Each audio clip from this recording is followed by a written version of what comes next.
Well, good morning. Joyce, you're sweating over there. That's good. That's good. You got into it. You're not sweating. Right? Oh, okay. Hold on. I can see you through the fog as I get adjusted to the lights here. How we doing? Eventful week, huh? Lots of things going on. Definitely lots of things going on. If you thought that 2020 was going to be routine, I think you think again. But you know what? Through difficult times, good things happen. And that's what we have to keep in focus. Through difficult times, good things happen. Causes us to think, causes us to be stirred, causes us to move from where we are.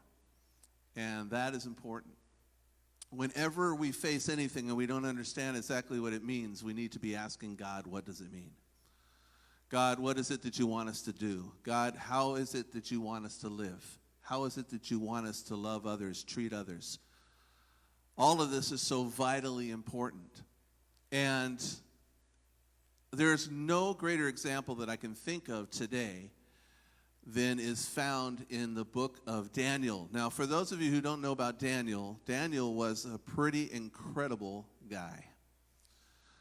And he was a guy who had a quality that I think that each one of us needs to ask ourselves today whether we have and possess that quality as well. And that quality was that Daniel knew what he believed and he stood on it. He stood on that belief extremely strongly, no matter what the circumstances, no matter what the repercussions. And I believe that God is looking for people like you and I today who will be like Daniel. People who will have a conviction.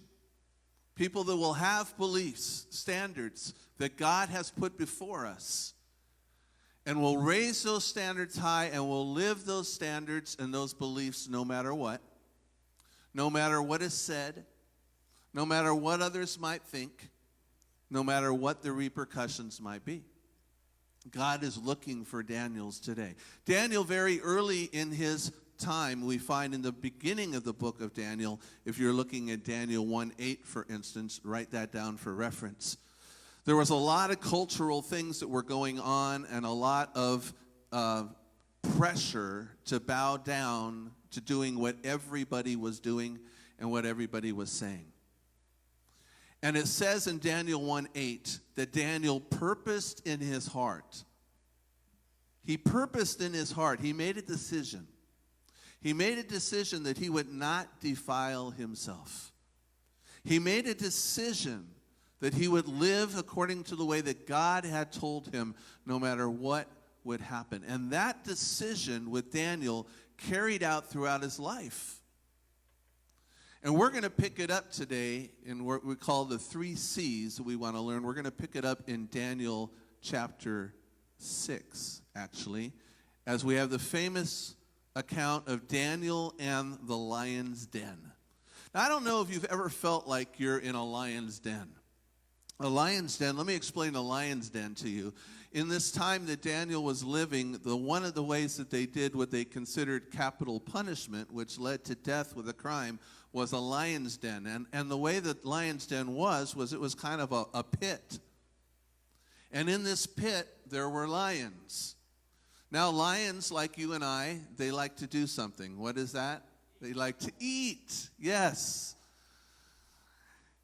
And I don't know, how many of you like cats? Because lions are just big cats, right? How many of you like cats? Okay, the weirdos raise their hand. I don't have any use for cats. Actually, I'm allergic to cats. I don't mind cats, except that my nose minds cats, and my eyes, and my throat, and everything else, the reaction that I seem to get with cats. But you know, years ago, we got cats because we had mice. And I was told that you get cats, so we got kittens, to get rid of mice. That didn't work well. I saw the mice run right past the kittens, and the kittens didn't care. I was upset, but the kittens didn't care. And you know why the kittens didn't care? Because while the mice were running past the kittens had their face in the food bowl. And then I was told afterwards, it's like, if you want them to catch mice, don't give them so much food. But it's like, how can you not give them so much food? I mean, they need to eat, right? Well, that's what they did in the lions, with the lion's den. They put them in there, and they did not give them much food until somebody got thrown in. That was the food. So needless to say that when the person got thrown into the lion's den, they were quite hungry, they were quite ready, and the person normally did not last long. This wasn't just one lion, this was several lions, and they were all in the den, and they were all waiting for the taste of the day or the week or the month or however long it had particularly been. And so Daniel, it tells us that the first C that we want to look at today was that Daniel was a man who had, you want to note this down, a man of character. A man of character. Character is extremely important. In fact, if you want to be judged by anything in your life, it's what? Character. I mean, this is true. I mean, we think of many of the discussions that have gone on this week about race and different things in our country, and the most famous quote that I know from Martin Luther King is that he had a dream that there would be a day when people would not be judged by the color of their skin, but by the content of their what? Their character. And how valid, what a great dream and vision that is. But that is the way that we should look at everyone, is by their character, right? And God looks at us by our character, and other people look at us by what? Our character. And our character shines through. Let me ask you, are you a person of character? Do people know who you are and what you believe by how you act and by how you live and by how you treat others and by how you respond to your God and to his word? We look in Daniel 6, verses 1 to 3. And it says that it pleased Darius to appoint 120 satraps to rule throughout the kingdom, with 3 administrators over them, one of whom was Daniel. So let me explain what was going on. He basically took the area and he divided it into 120 regions. So you can think about that today. We have the United States, right? And we have states. There's 50 of them. And in those states, there's regions, towns, cities, counties, right? We're in L.A. County right now. And that's a county, but there's also cities. So the city of L.A., for instance, the mayor of L.A. is not the mayor of El Monte. We're in L.A. County, but he's not the mayor of the city, right? And so there's different ways that it's broken down. And the king, Darius, he decided he was going to break it down into areas, and there was going to be 120 of them, and there was going to be people that were going to be over those. But then over them, there would be administrators of these regions. And there were going to be 3 regions, and there's going to be 3 administrators. Now, these administrators carried a lot of responsibility, and they had to be men who truly led. And it says that one of them was Daniel. Now, it's crazy that one of them was Daniel. Because just like a few weeks ago when we looked at Joseph, Joseph was a foreigner in a strange land that got taken there. Same thing with Daniel. But Daniel, because of his character, because of who he was, because of the way that he conducted himself, but because of the way that he led, God raised him up to the top. You see, character, when we humble ourselves before God, the Bible tells us that God will lift you up. You don't get lifted up so that you can glorify yourself, but you get lifted up because you're a person who follows God and a person who represents and cares about people. God takes quality people of character, his character, and he raises them up. Same thing here. And so Daniel now was raised up to this position. And it says that the satraps, or the people that were over these 120 areas, were accountable to them so that the king might suffer loss. So these 3 administrators were tasked with, I just lost everything. Don't know why. Maybe Jay Justin can help me with that. These administrators were tasked with watching over the area. and making sure that everything went well. Now ask yourself as we think about that for a moment, are you the type of person that God has given you so much character that people would take a look at you and say, you know what, if I need somebody to make sure that everything's taken care of well, honestly, that I don't have to watch every second and suspect what they're doing, that I know that they've got the back of me and they've got the back of all the people, that I know that I can count on everything that they're doing. I know that they'll do things right. Are you that type of person? Yes or no? And no matter what the answer is, let me ask you this. Do you believe, as a person who should have a relationship with God, do you believe that God desires for you to be that type of person? To have those qualities? In order to do that, of course, we need to be walking with God, looking at His Word, following His Word, making the right choices, standing up for what we believe in, no matter what the current circumstances would possibly be. Is that correct? So, it says that he was pleased, and Daniel distinguished himself even among the administrators and the satraps by what? Look at this, his exceptional qualities.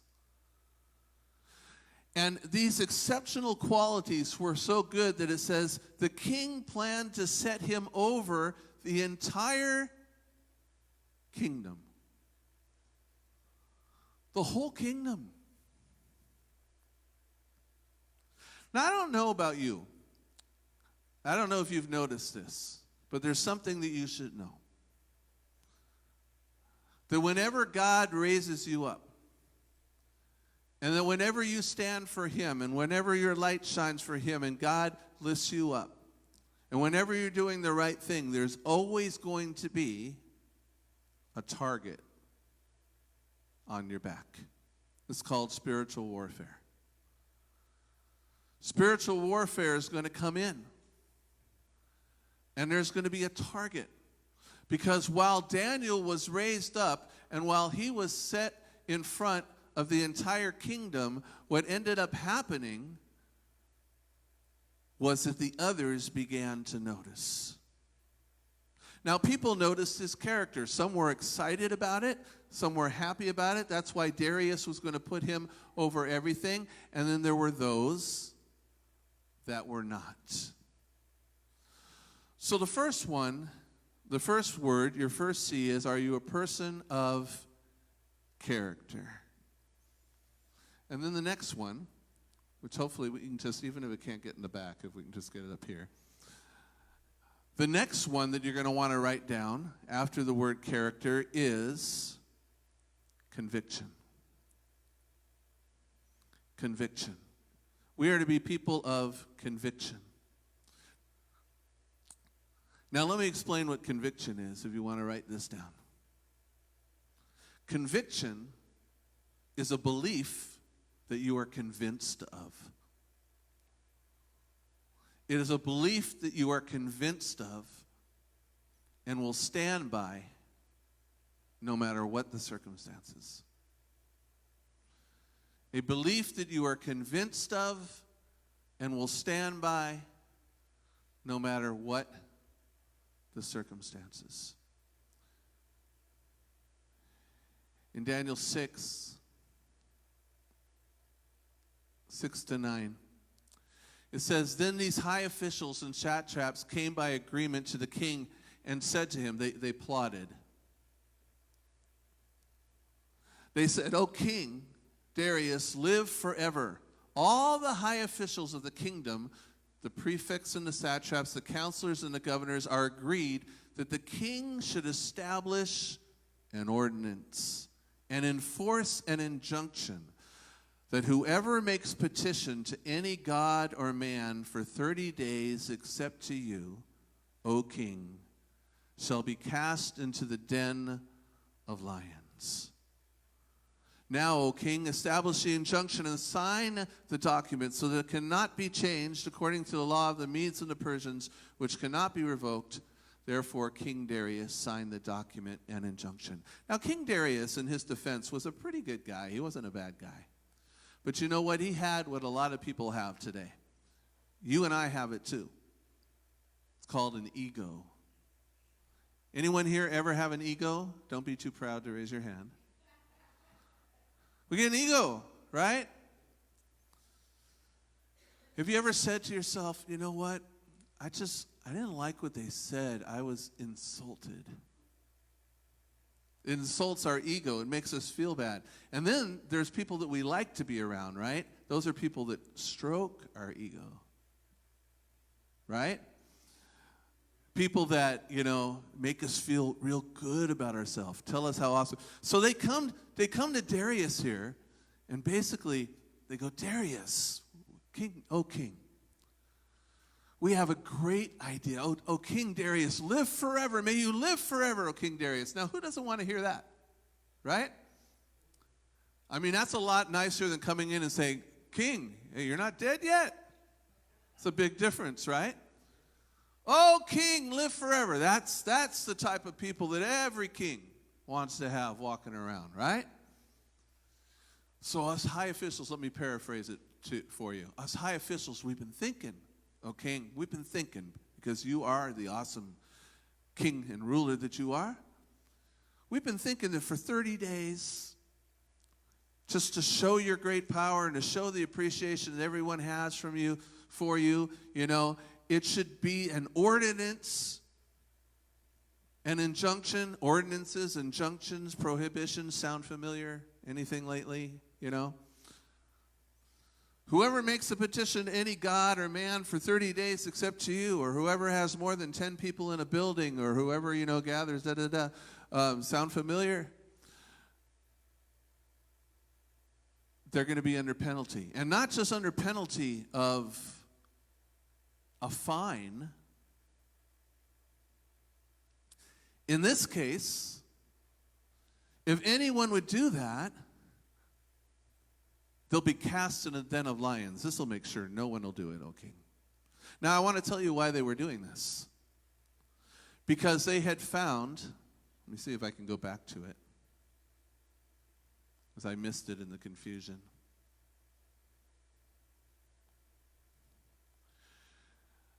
Going back to it, a little bit of background here. See, they sought to find some charges against Daniel. This was his character.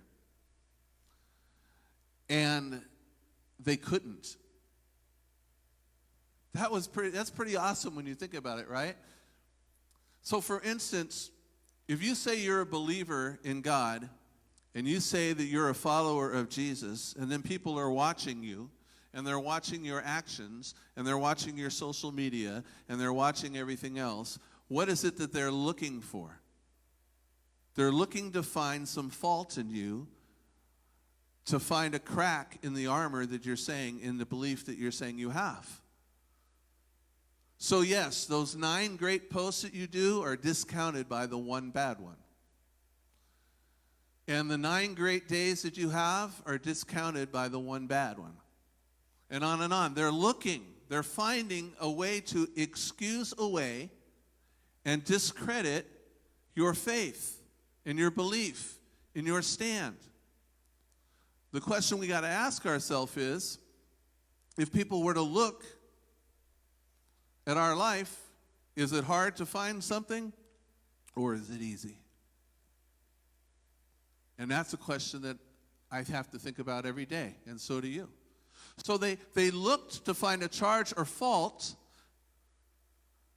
because he was faithful, and they couldn't find anything. There wasn't any error, fault that they could find. So then these men said, we're not going to find anything. There's not any way that we're going to be able to get anything against him unless we create something that puts a test to his faith. They knew that he was a man of faith, so much so that they knew the way that they could get him was through that faith. And you know what? May it be true that people know they can get you that way too. And you know why that is? Because if people can't get you to take a stand through your faith, then your faith is null and void. You know, the old saying is true. It's not necessarily in the Bible, but it's true. If you don't stand for something, you stand for nothing. And that's really true. And they knew. They said, this guy is so committed that the only way to get rid of him is to have something in a test of his faith. Now here's the trap. You've heard of a phrase called the catch-22, when you're kind of darned if you do and darned if you don't. That's really where Daniel was. If Daniel gives in to the decree that they came up with after doing this plot, so if Daniel gives in to the decree, then it shows that his faith was not that important to him. And they can go, wow, here's a guy who says his God is so important, and as soon as his own neck was on the line, he caved. Or if he stood by it, which they expected that he would have to face the consequences of the lion's den, which was, in all accounts, certain death. Let me ask you today, are you a person of conviction? Am I? Are you? Are you convinced of something so much that you'd be willing to take it even to the grave? Are you committed to God so much that you'd be willing to take it even to the grave?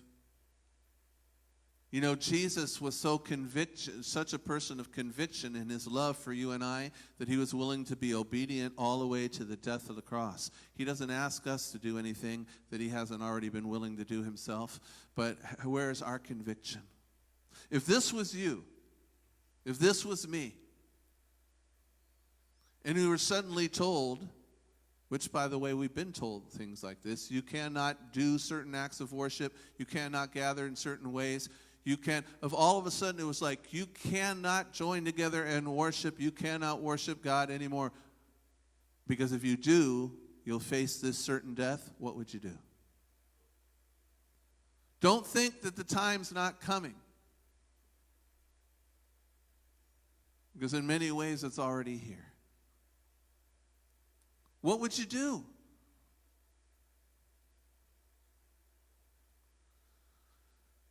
And he had it where it's set in stone. Now, by the way, Darius really liked Daniel.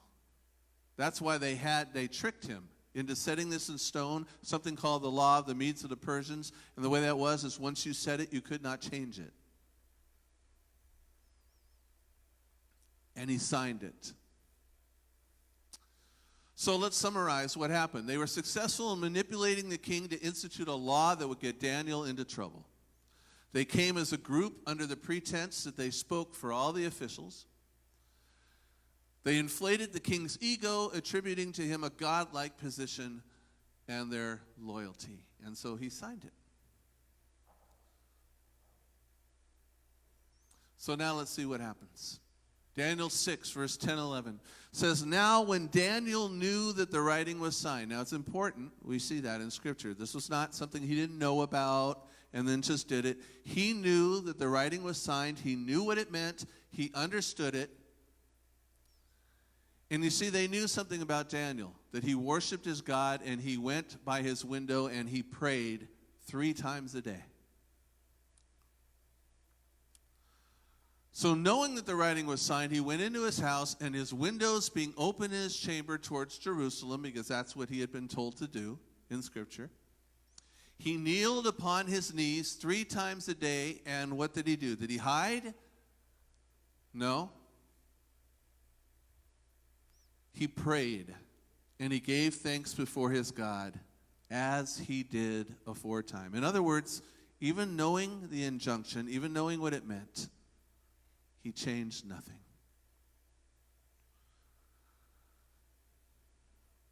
Then these men assembled and found Daniel praying and making supplication before his God. Now, it's pretty obvious why they were able to do that, right? Because when they went and they got the king to do this to begin with, they did it with this in mind. They knew he did this.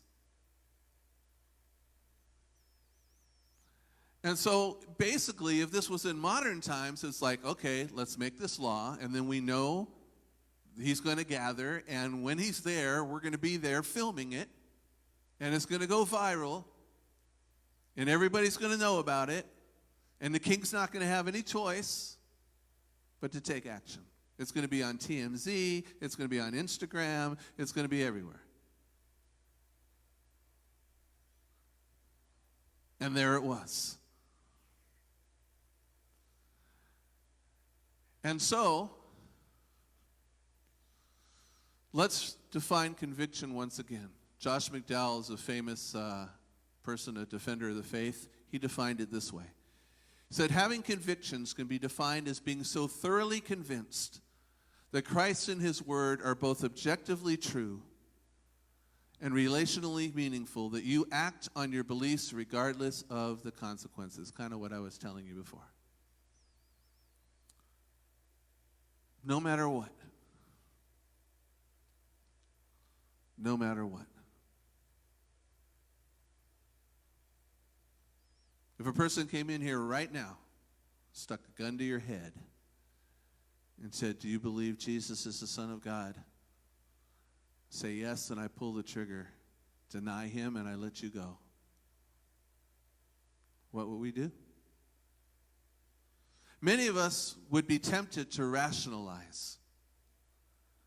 Well, if I say no and they let me go, God will forgive me, and then I can live another day and I can speak another day. But would that be what God would want us to do?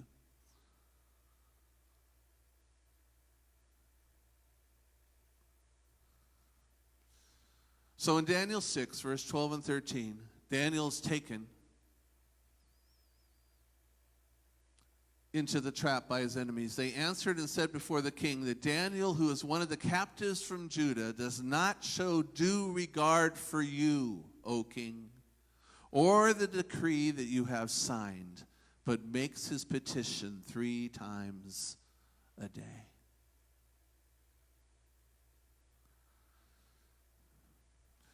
And as you look in the verses, you will see that the king, he wrestled with it. He spent all day trying to figure out a way out of it, because that's not what he intended at all. But now as we get to verse 16, we see, then the king commanded, and Daniel was brought and cast into the den of lions. The king declared to Daniel, may your God, whom you serve continually, deliver you. And a stone was brought and laid on the mouth of the den, and the king sealed it with his own signet and with the signet of his lords, that nothing might be changed concerning Daniel. Then the king went to his palace and spent the night fasting. No diversions were brought to him, and sleep fled from him. There will be times in your life where God's going to stick his believers in a lion's den. He's going to put you and I right in the midst of the lion's den so that true faith can be displayed. I was reading from a famous guy who was famous on the radio and people listened to years ago, J. Vernon McGee, and I never forget reading about a test of faith. And he compared it to a bridge that they build. You know when they build those bridges and then they rate them for capacity on how much weight can be put on the bridge? Well, how is it that you know that? How is it that you prove that? By sticking that amount of weight on the bridge to prove that it can be handled, right? And many a time, God will put a person of conviction and faith in a lion's den to prove his power. That's why you're there. It's not because God is being mean to you. It's not because God doesn't care about you. He puts us there because people of conviction will prove who he is by being in that lion's den. And that's why Daniel ended up in here. And the king, when he put him in there, even said, may your God whom you serve, a God that I don't know, may he deliver you. If this God is real, if he's really who you say you are, if he's really so real that you would be willing to disobey this order, knowing that it should bring certain death, may he deliver you. And the king went. You know, the king was normally entertained at night. He normally had people that came. These people, they didn't like to be alone. They came and they had people that waited on them hand and foot, and they had entertainment and they had diversions, and there was dancing a lot of times, and there was things that were happening. But it says on that night, he didn't even eat. He fasted, no diversions, and he could not even sleep. He tossed and turned all night, the king did. And then we're going to look at the last C today, charity, which is love.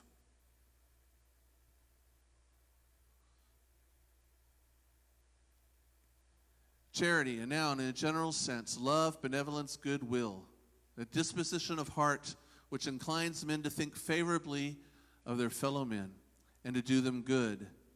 In a theological sense, it includes supreme love to God and universal goodwill to man. Loving the Lord our God with our heart, our soul, our mind, our strength, and then loving our neighbor as ourself. You think about Daniel being thrown into that lion's den. Poor guy, right? I mean, how long, if you don't know the story, how long do you think it took Daniel to be chewed up? I mean, under normal circumstances, seconds.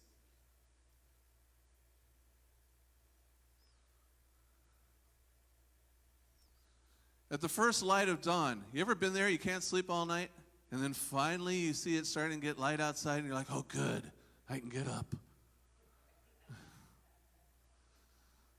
Man, that night was long. At the first light of dawn, the king got up, hurried to the lion's den. When he came near the den, he called to Daniel in an anguished voice. Daniel, servant, notice how he identifies him. Would anyone say this about you and I? Daniel, servant of the living God. Hey, anybody who is willing to be such a person of conviction. I mean, come on, it was only 30 days. You could not pray for 30 days, right, Daniel? You could not go before the window for 30 days. Just go with the band for 30 days. But no, you were such a person of conviction that there's no other way I can describe you but a servant of the living God. What an admission this man was now making because of Daniel's faith. Has your God, whom you serve continually, been able to rescue you from the lions? Now, as you're looking at this, you see that obviously the fact that Daniel's going to answer, then the answer is yes. But I know how most of our society is. I know how we are. We have an attitude. It's not charitable. When people do things against us, when people say things against us, when people come against us, I know what a lot of you would have wanted to say, maybe. I know what I'd be tempted to say. Something like, you sure did, dirtbag, now get me out of here. Can't believe you threw me in here.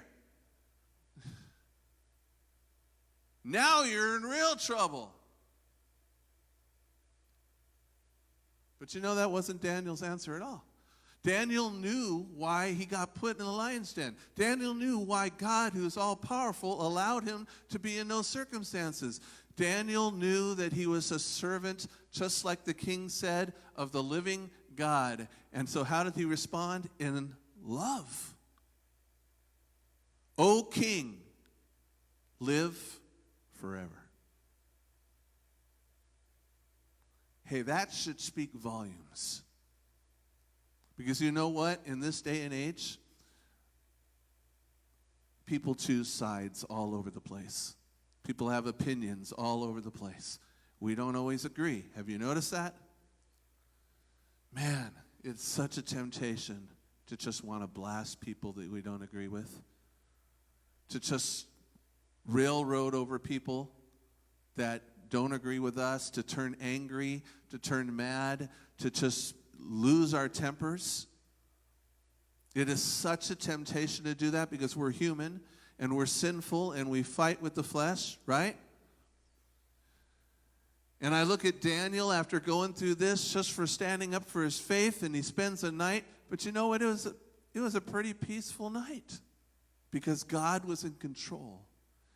And he turned back to the king with total love and respect and said, "O king, live forever.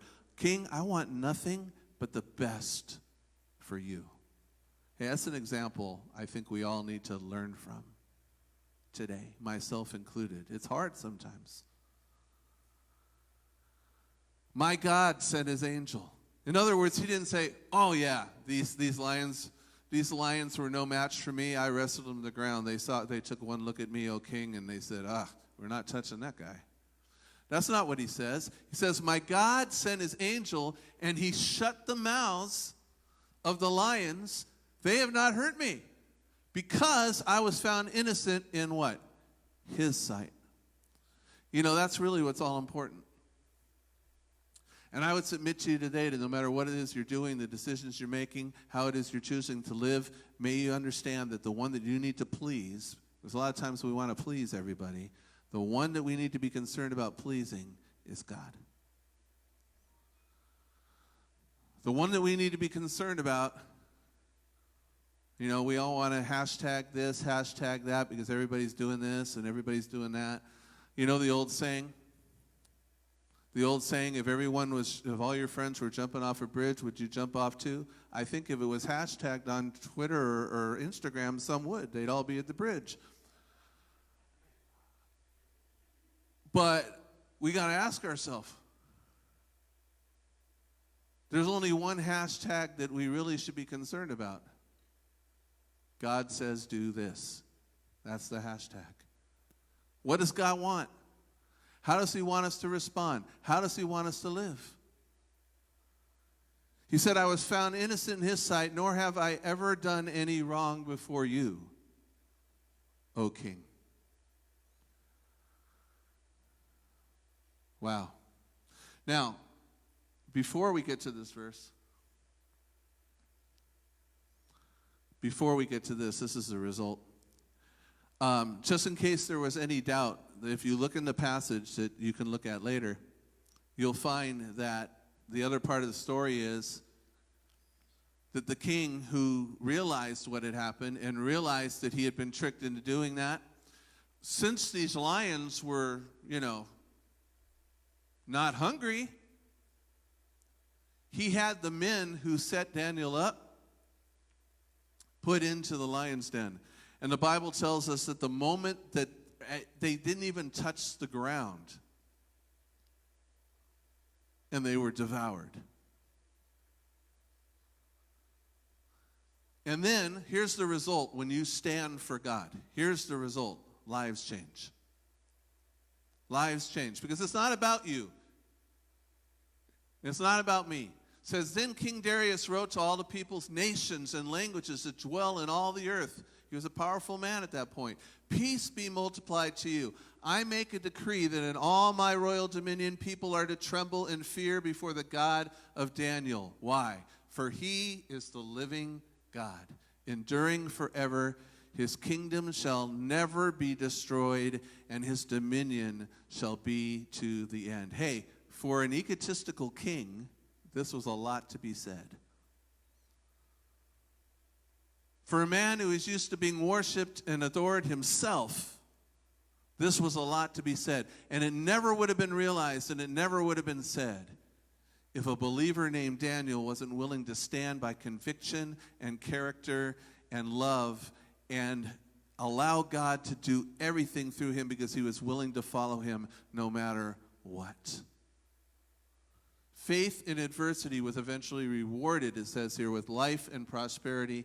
Contrast this to treachery, which is rewarded with death and tragedy. And it says, "So this Daniel prospered during the reign of Darius and the reign of Cyrus the Persian." As we close this message today, I just want to ask you. When God puts you in the position to be a person that needs to have conviction, to be a person that needs to show charity, to be a person that needs to have all of these 3 C's that we've looked at, right? Charity, conviction, and character. Are you ready for the task? Are you ready for the task? You know, if that hasn't been who we are today, then God gives us a new chance from now.